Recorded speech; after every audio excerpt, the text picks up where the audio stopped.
You're here, just got here to snowy Cooperstown. What's it like for you? What's it like for your family? Well, overwhelming. Not knowing what we're looking, what this is really about.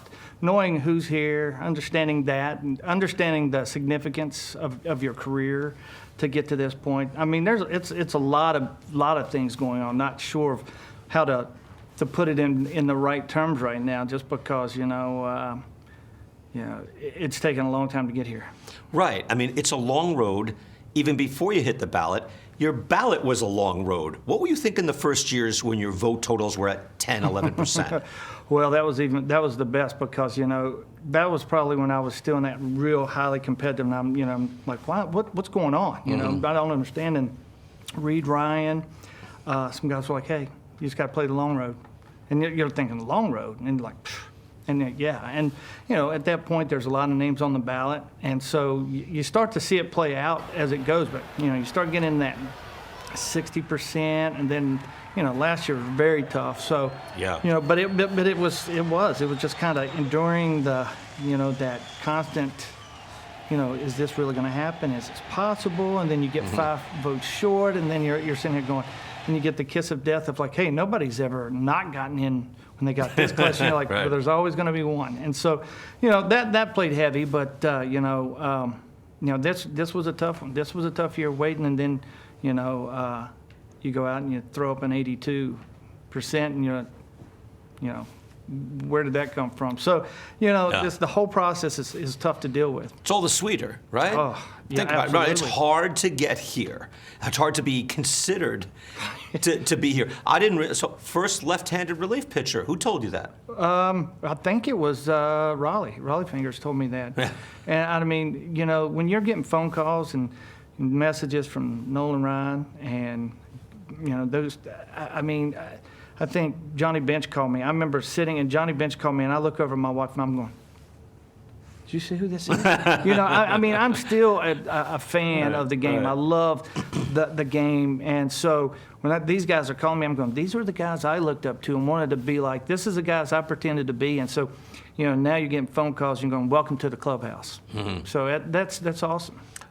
You mentioned your wife last night, too, that she's been through this journey with you. So in quiet moments, what were your conversations like after you got word?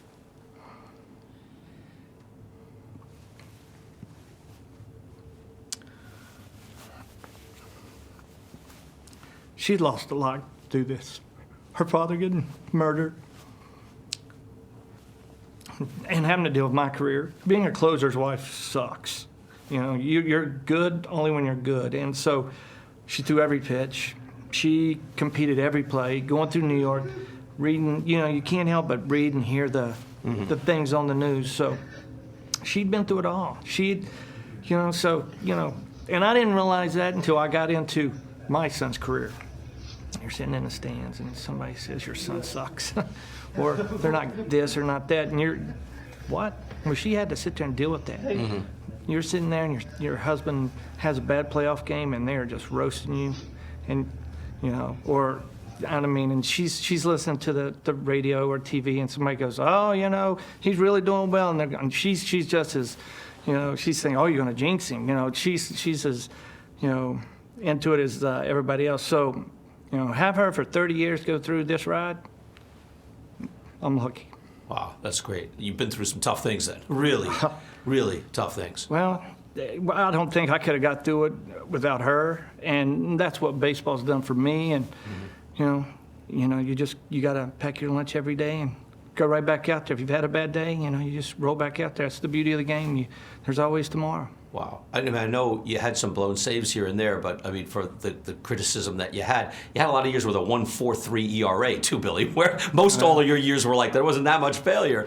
But it's when you do it. You can, I remember going out in Philadelphia and had 31 straight saves, and me and Charlie Manuel from the same neck of the woods, and he comes walking in, and I'd blown a save, and I'm in my locker, and my head's down, and he comes out and shoves me into my locker, and he's going, well, I'm glad that streak's over. I hate streaks.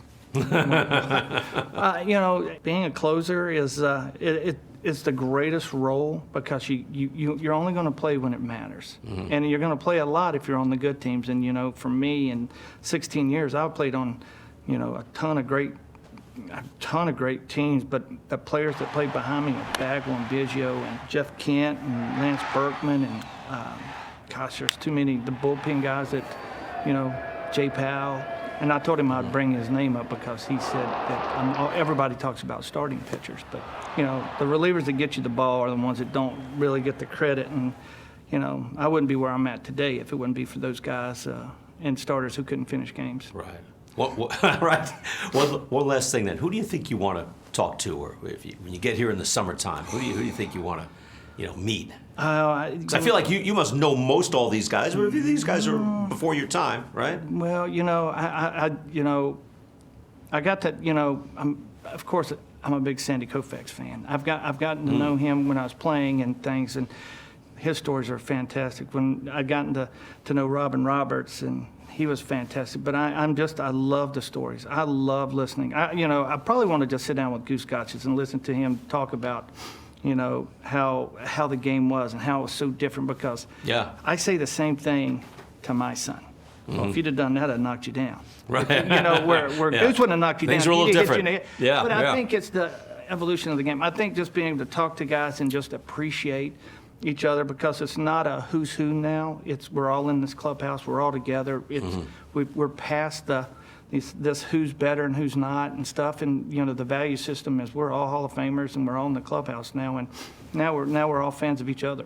That's terrific. Yeah, but Goose had to wait 9 years. You believe that? Oh. So it's not easy. That's right. It makes no sense. Well, Goose Gossage, 9 years. Well, and nobody needs a closer until you need a closer. Right. Can you imagine? That's If right. the Yankees wouldn't have had Wetland and Rivera? Could you? I mean, nobody needs a closer till you need a closer. That's right. Billy, very happy for you. So many people in baseball are. Well deserved. Congratulations. Oh, well, thank you. I appreciate it.